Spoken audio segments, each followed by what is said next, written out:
Before everything else, I'd just like to thank Adam Petrocelli, our instrumental music director, for a beautiful performance. Thank you, Adam.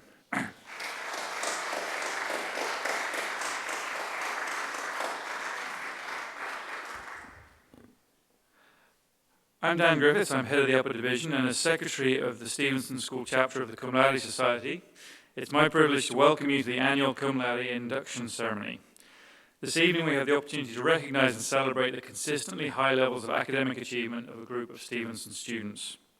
Several teachers are members, either by virtue of having been elected when they were in high school, by membership in Phi Beta Kappa, by completion of a doctorate, or by election later in life. I ask them to stand when I read their names. Amy Bates from high school. We'll hold our applause till we have them all standing. Dr. Kevin Hicks, class of 85, his PhD in English. Dr. Karen Hiles, class of 95, as a Stevenson student. Dr. Amy Jacobs, PhD in history. Dr. Andrew Oster, Phi Beta Kappa, Davidson. John Sanuta, Stevenson. Cleve Thayer, Phi Beta Kappa, Williams College. Dr. Philip Wenzel has PhD in chemistry. So that's our Stevenson faculty members.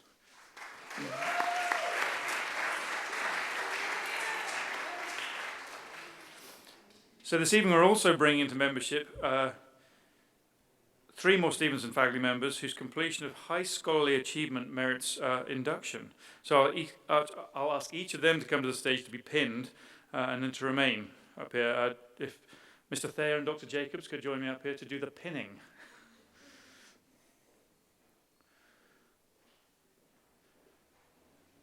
So the members being inducted this year are Dr. Richard Enemark, a PhD degree in English and Comparative Literature from Columbia University.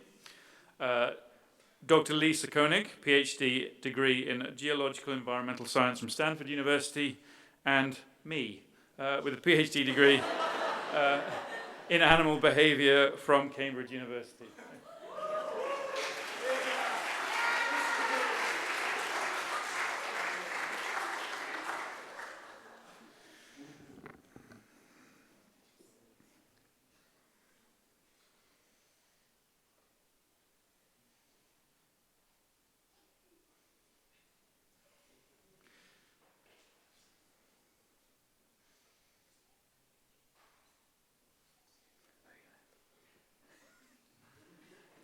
Having some technical difficulties here.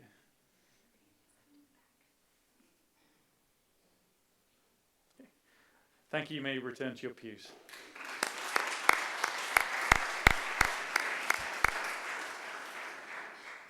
So the students that we induct this evening will join the ranks of those who entered the society last April as juniors. I'd like to invite them to rise and face you and remain standing as I read their names. So if you'd like to stand front row and face. It's Oscar Chen, Casey Gu, Kathy Zheng, Matt Law, Maggie Lee, Selena Shimar, Alex Ji, and Angela Zhu.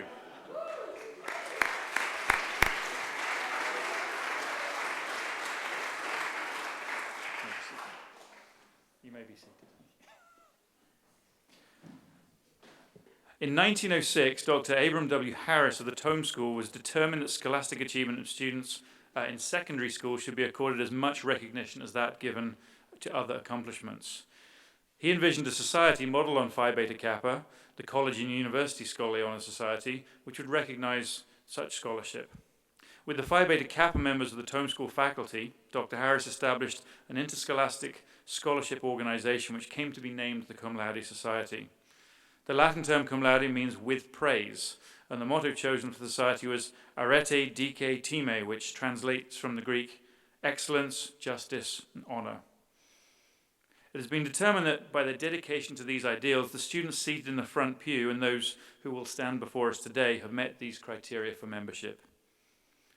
Dr. Harris and his associates believe the chapter of the society should be established only in schools of high academic quality. Stevenson was granted a chapter in 1962, and this is our 56th induction ceremony. At that time, Stevenson was only in its 10th year of existence, one of the youngest schools ever granted a charter, verifying even at that early date the school's reputation for academic rigor. Current members of the Stevenson chapter of the Cum Laude Society are invited to select a speaker for this occasion, and this year, Mr. Toby Elmore will provide the congratulatory address. Mr. Elmore was born and raised in Seattle, Washington, and was a 4-year boarding student at Western Reserve Academy in Hudson, Ohio. He graduated from Connecticut College, majoring in government and completing an independent school certification, which is the equivalent of minoring in education. Mr. Elmore completed his Master of Arts and Liberal Studies at Reed College in Portland, Oregon, with a thesis focused on the development of Muslim nationalism in colonial Britain. After stints at a number of different independent schools, Mr. Elmore arrived with his family to Stevenson in the fall of 2015, and in addition to serving as our boys' varsity soccer coach and a member of the resident faculty in Day Boys, Mr. Elmore has become a stalwart member of our history faculty. Mr. Elmore is known within our community not only for opening his home for Premier League and pancakes, but also for his endless curiosity around examining the craft of teaching and his dedication to students in his care. It's my privilege to welcome Mr. Elmore to the podium. Oh, I've skipped a section, I think. To deliver his remarks, please, yes. Toby.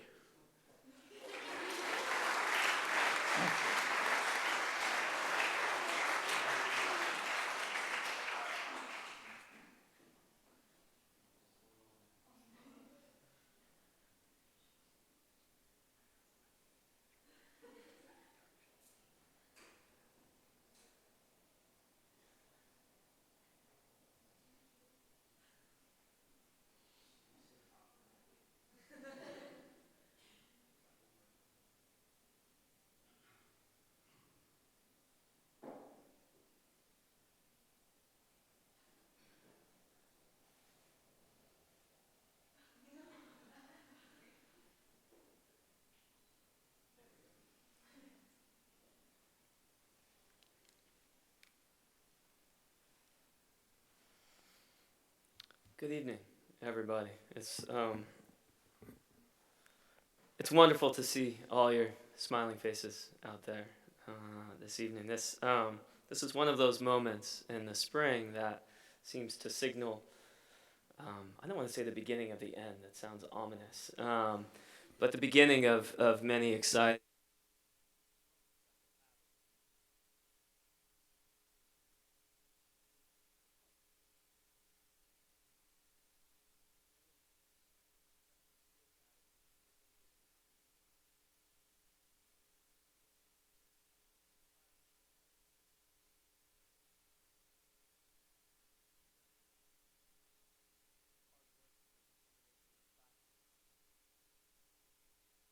Of course it is. Now it's back on.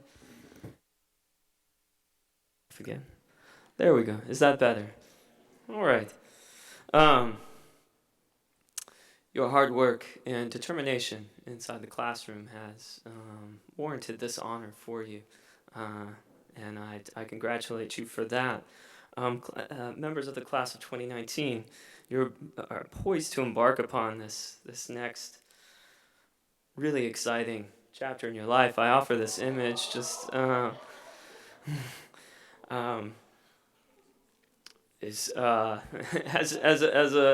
heartwarming memory for me, at least. For those of you who are here, my H period AP World class, many of whom, actually a remarkable number of whom, are sitting in front of me this evening.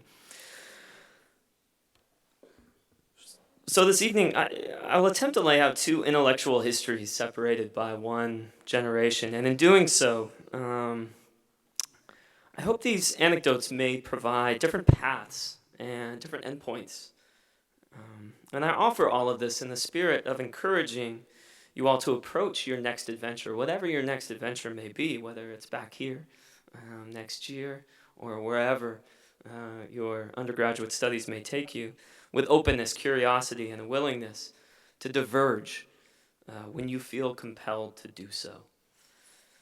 I'd like to begin with a poem by a man by the name of Allama Iqbal, who is largely seen as the philosophical founder of the modern state of Pakistan. He died before the state was actually created, but he, along with Jinnah, was seen as the individual who laid the foundation for what that state would mean. And he presents this dialogue between a diamond and a mere rock. Sorry, it's quite small up there, but I'll read it here. "Oh, sagacious friend," said the diamond, "dark earth, when hardened, becomes indignity as a bezel. Having been at strife with its environment, it is ripened by the struggle and grows hard like a stone. 'Tis this ripeness that has endowed my form with light and filled my bosom with radiance. Because thy being is immature, thou hast become abased. Because thy body is soft, thou art burnt. Be void of fear, grief, and anxiety. Be hard as stone. Be a diamond. Whosoever strives hard and grips tight, the two worlds are illumined by him. A little earth is the origin of the black stone which puts forth its head in the Kaaba. Its rank is higher than Sinai. It is kissed by the swarthy and the fair. In solidity consists the glory of life. Weakness is worthlessness and immaturity." That's from The Secrets of the Self, published in 1927. Like many of you, I find tremendous solace in the outdoors, particularly in the Sierra Nevada. And when I visit those high mountain lakes of the Sierra that nourish so much of California, I'm struck by both their sheer beauty and the remarkable the remarkable journey the water takes from its origin as snowpack. You see here from a favorite place of mine, actually Mr. Rimzo's been there, Muir Lake in the Horseshoe Meadow of the Southern Sierra, to its final destination in our reservoirs, lakes, and aqueducts. And there are certain stream and riverbeds that have existed for centuries, if not longer, and water travels through these in a predictable manner. However, conditions such as a larger or smaller snowpack than normal, down trees, geological shifts sometimes, often compel these courses to shift, creating new paths for water to travel from its origin to its destination. And as anybody who's lived in the floodplain can attest, water travels where and when it wants to, often changing the landscape in the process. In a similar vein, rarely does life provide for us a predetermined and easy course. Rather, more often than not, our paths are guided by forces outside of our control, crafting our paths much in the way our water from Muir Lake meanders from the high Sierra down through the mountains and into our Salinas Valley and beyond. You all began your life's journey in a particular place, at a particular time, surrounded by family and loved ones. And here you are, 17 or 18 years later, amongst friends and family, some familiar, others less so. For some of you, your path to this point has been predictable and manageable, while for others of you, your graduation with high academic honors from an elite boarding school in the midst of one of the most beautiful places in the world may reflect a significant divergence from what you thought would be your course in life.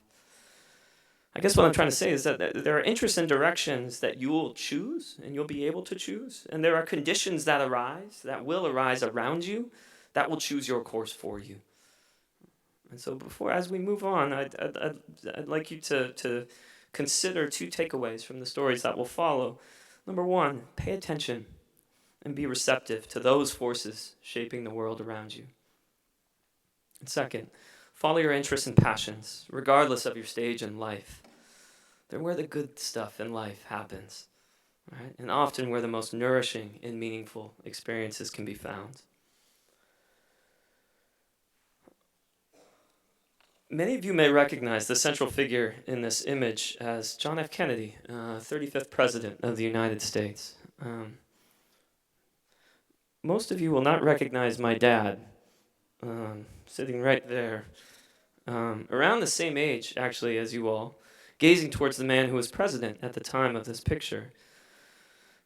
This image of my dad, gazing towards the President of the United States, has always awed and inspired me. Though I only realized recently that I never actually asked him about this picture. There were tons of assumptions that I just made and never bothered to inquire about. However, middle age, which is an interesting thing, you'll get there. You have a long time before then. Don't even think about it yet. But it will eventually come. And when it happens, it may prompt some soul searching on your part, as it did with me. And I finally took the time to ask him about it. And I'll actually read at length his response to it. It begins, "Oh dear." What a flood of memories looking at that photograph. What a strange experience, seeing that young man in the tan suit gazing at JFK. And I had asked him if he considered this to be a intellectual transformational moment. Transformational? Yes. Complicated? Even more so. The transformation part takes place over 2 summers, the one preceding and the one that's in the photograph. In the summer of 1961, I was part of a youth leadership group convened by the YMCA that toured the Deep South by bus, meeting with young people our age on the general theme of youth leadership. It was a radicalizing experience. We were young men and women traveling together, scandalous, with minimal adult supervision. Yes. We were interracial. We were from every corner of the country. This was my first experience with race. A kid from Wenatchee, a small town in central Washington, who, I think, had been around 1 or 2 black people in my life, suddenly with strong personalities from the south side of Chicago and Roxbury, Massachusetts. The South was still unapologetically the South. Segregated restrooms at every rest stop. And he writes, "We white kids made a point of using the colored bathrooms to the dismay of the locals." The idea of integrated groups of young people traveling together on the same bus and sleeping in the same places was, to say the least, unpopular. Conversations were passionate, extremely naive, and at times difficult. For the 17-year-old me, I thought this was about as deep as it gets, not for long. Transformational? Yes, but in an oddly complex way. The civil rights struggle was, and still is, far more difficult than any of us anticipated. I came to understand that our interracial microcosm was not representative of how society at large was dealing with race. In college, I was deeply stung when Stokely Carmichael explained that white people were no longer welcome in the Student Nonviolent Coordinating Committee. But it gave me my first real appreciation of how deeply issues of race were embedded in our society and how little my white self understood about those issues. Then there was Vietnam, the other huge formative issue for my generation, creating deep fractures, generational, ideological, racial. Virtually every day for the 10 years after high school graduation, we faced the question, whose side are you on? I suppose the experience led me into the complexities of my generation's problems and wouldn't give me permission to let go of them. I suppose that's transformation. The photograph captures a moment in which I, and most, if not all, of the young people in this room had made some sort of commitment to a life in public service of one kind or another. This was a period that would have been considered to be among the highest commitments one could make. In my high school graduating class, the people, largely men, who majored in business administration were considered to be the ones who chose the easy path. Those who majored in political science, me, philosophy, and pre-med were considered to have chosen the hard path. It was understood that choosing to actively participate in society as an agent of change was probably not the most rewarding thing to do materially, but that it was, in some sense, the right thing to do. It was also assumed to require a kind of intellectual rigor and moral compass that might not be required in other parts of society. I doubt that I would have ended up where I am if I had not had the experiences of those 2 summers. That's where his reflection ends. So my dad went on to work in government for a short period of time before beginning his academic career as a professor of public policy at the University of Washington, and he recently retired after a long tenure as professor at Harvard's Graduate School of Education. And what I learned when reading my dad's response to this image was the way in which his path was carved through a multitude of factors, some of which he had control over, such as his commitment to academic rigor and to academic excellence, and his willingness to engage with the world outside of his small bubble of Wenatchee, Washington.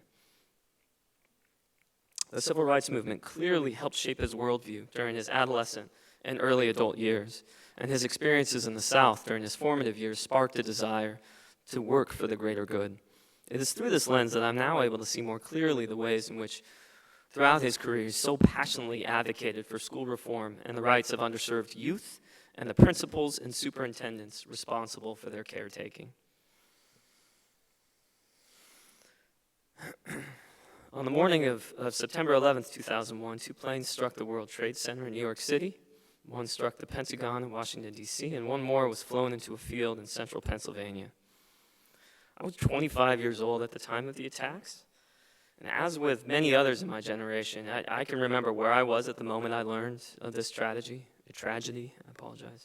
sitting in my living room in the Edgewater Apartments in Madison Park, a neighborhood in Seattle. What my initial reactions were: confusion, fear, concern for those I knew who were in New York City, and a sincere desire to learn more about why and how this happened. The weeks and months that followed were defined by an awkward and untoward combination of grief and what can only be described as patriotic and often jingoistic fervor.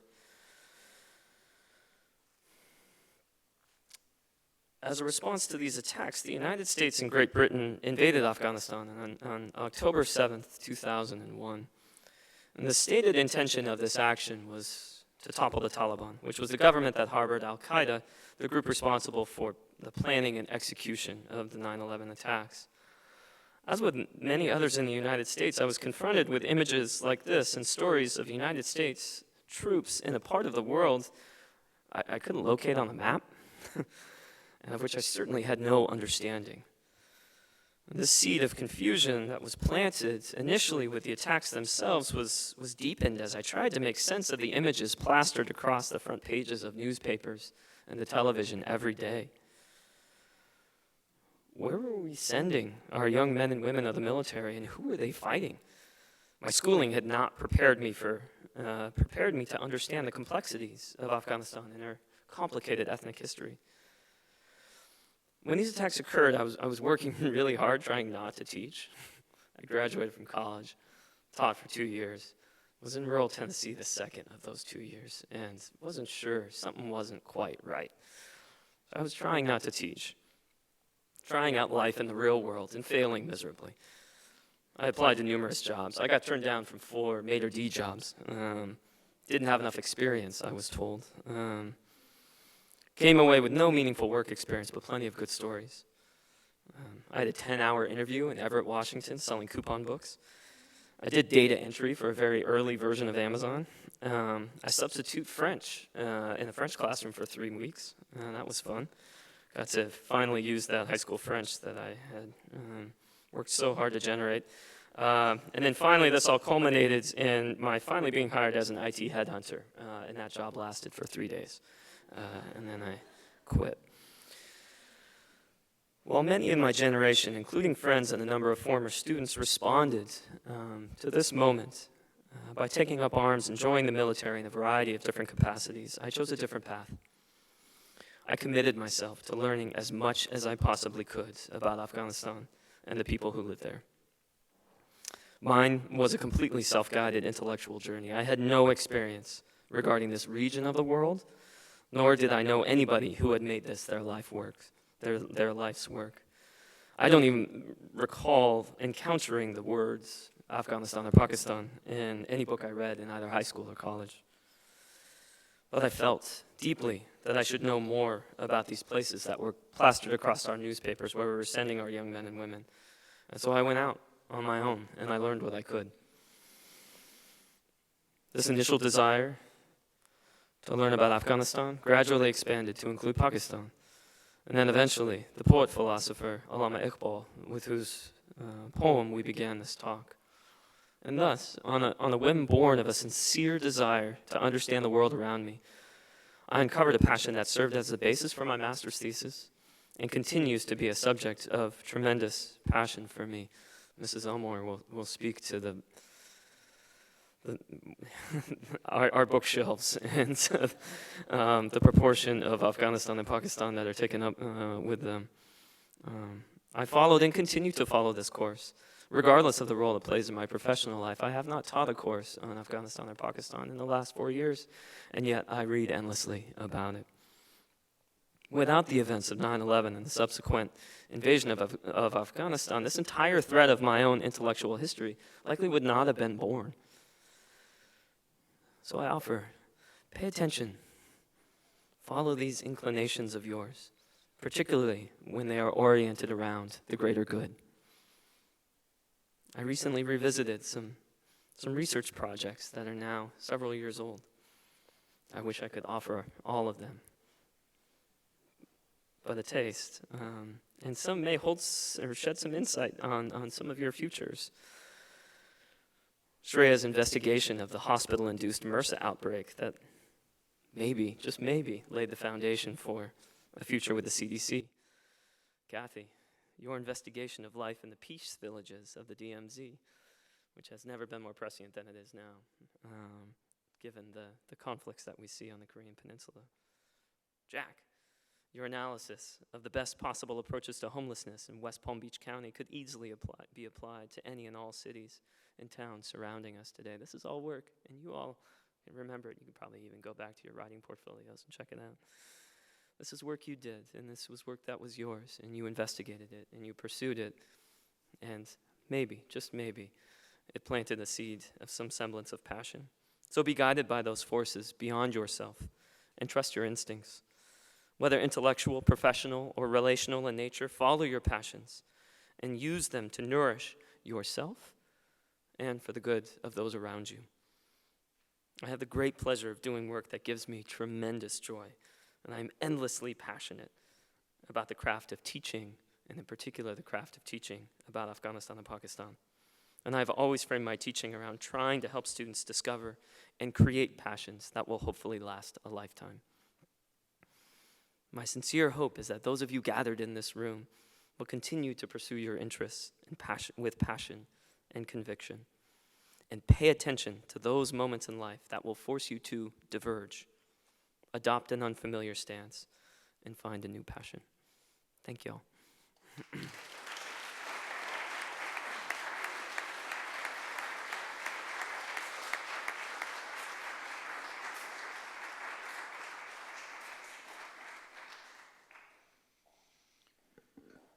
So now we're on to the stage where we gathered here this evening, which is the induction of our new members.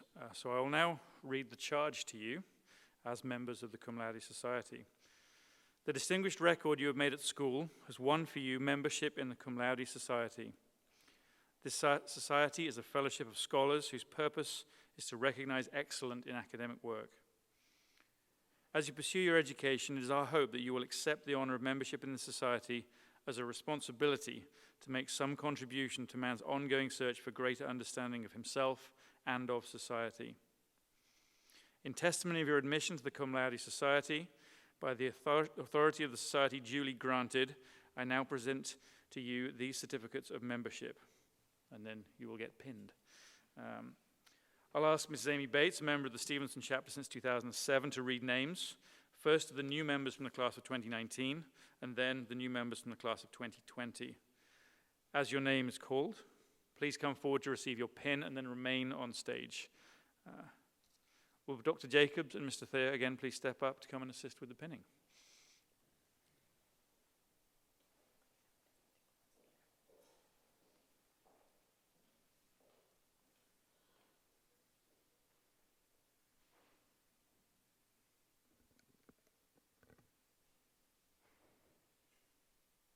You guys ready? Gabrielle Butler.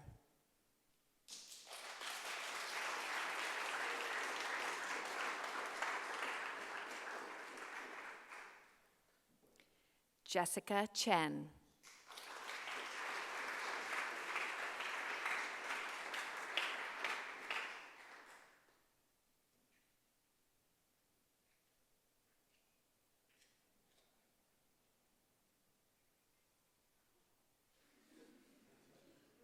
Sylvia Chen.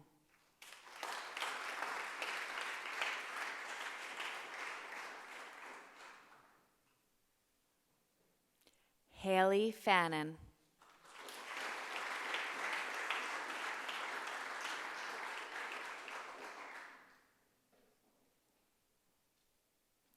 Apple Gin.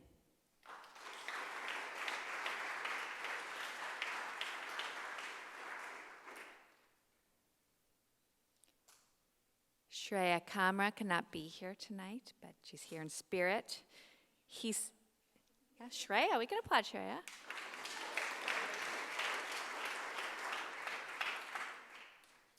Hee-So Kim.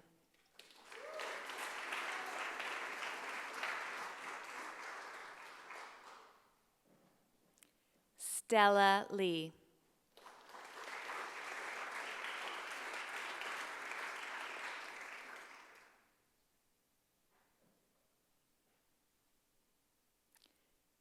Jason Lin.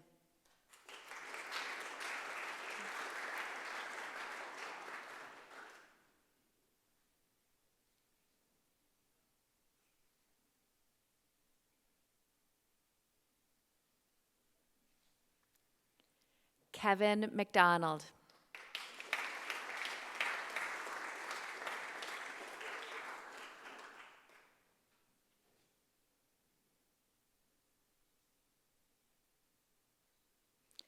Jesse Miranda.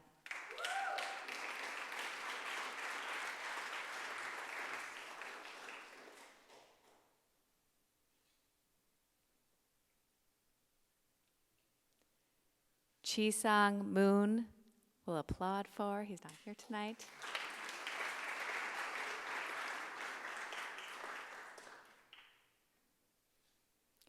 Noel Sa.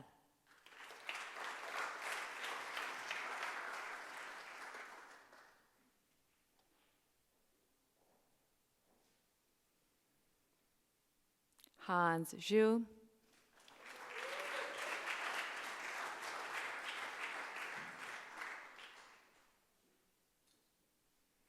And Andrew Zhang.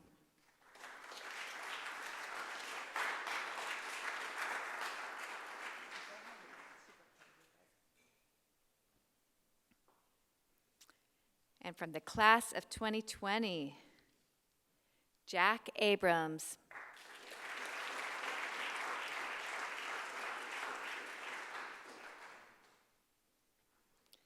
Kate Carlisle.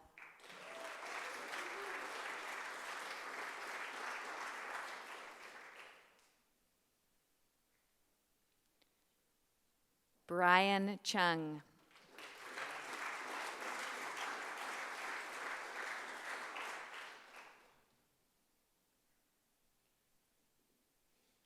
Lena Fang.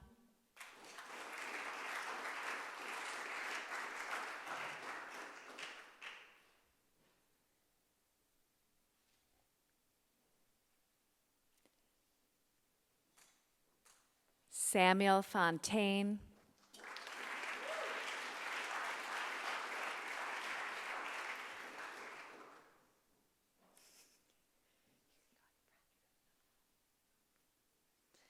Audrey Goldsmith.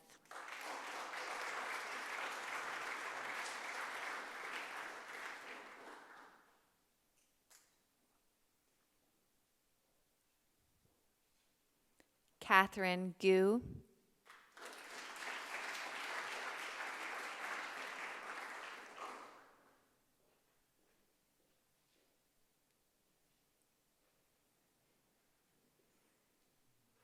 Betty Ng.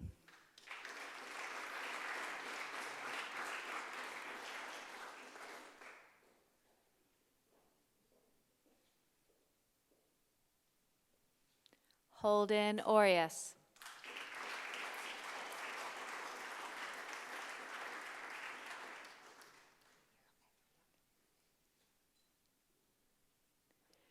Fei Wu.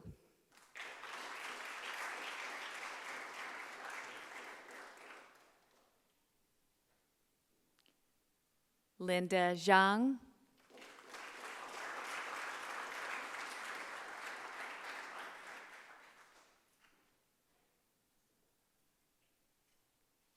Anna Zhang.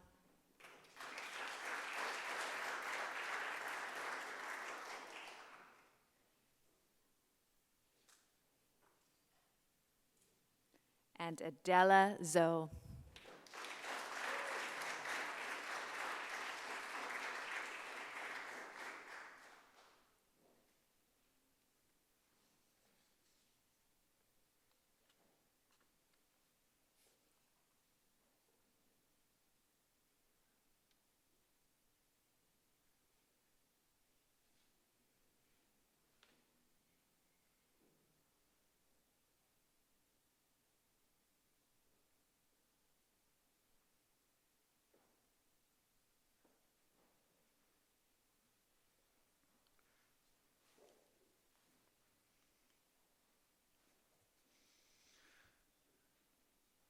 Ladies and gentlemen, our new members of the Cum Laude Society.